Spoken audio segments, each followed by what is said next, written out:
Thomas the Tank Engine puffed happily along his branch line with Annie and Clarabelle. Sir Topham Hatt was waiting on the platform. He looked at his watch. "Well done, Thomas. You are right on time and really reliable." "Thank you, sir," whistled Thomas. "Ooh, right on time and really reliable," hummed the coaches. But the big engines were not feeling cheerful at all. "Where's Percy?" mumbled Henry. "He's supposed to fetch our coaches." "We get no rest," complained James. He edged angrily onto the turntable and spoke rudely to Henry. "What's the matter, Henry? There's no rain today. Stop worrying and do some work instead." "I'm not afraid of getting wet anymore," huffed Henry.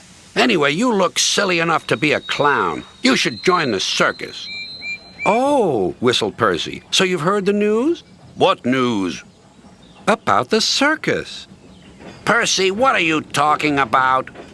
"The circus has arrived," explained Percy. "I've been shunting special cars. Sir Topham Hatt needs your help, too." The engine soon forgot to be tired and cross. Until it was time for the circus to leave. Then Gordon and Henry were cross all over again when James got to pull the train away.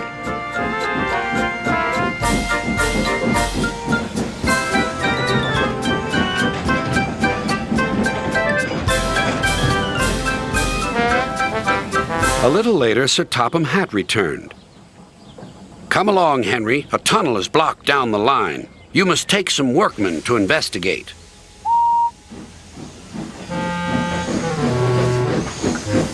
Pushing cars, grumbled Henry. They stopped outside the tunnel. The workmen went inside. It was very dark and quiet, but not for long. "Help!" shouted the workmen, and they ran out. "We started to dig at the block, but it grunted and moved," one said. "Rubbish," said the foreman. "It's not rubbish. It's big and alive. We're not going in there again." "Right," said the foreman. "I'll ride in the cars and Henry shall push it out." "Wheesh," said Henry unhappily. He had been shut in the tunnel for being afraid of the rain, but this was worse. Something big and alive was inside. "Peep, peep. I don't want to go in." "Neither do I," said his driver, "but we must clear the line." Oh, dear, puffed Henry.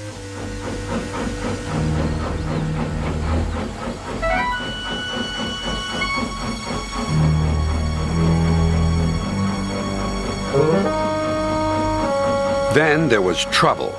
The block was indeed alive and very strong.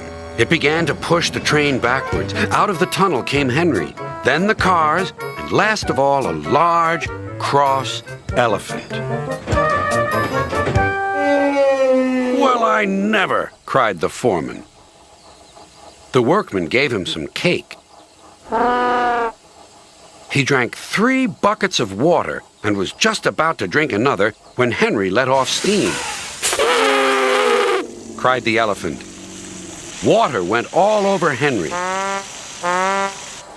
Poor Henry. The elephant and his keeper were soon reunited, but Henry was most upset. "An elephant pushed me. An elephant hooshed me." That night he told the other engines all about it. Gordon and James felt sorry for Henry, but still teased him. "First the rain, then an elephant. Whatever will you be afraid of next?" "Never mind, Henry," murmured Thomas. "I think you were brave today, and really reliable, too."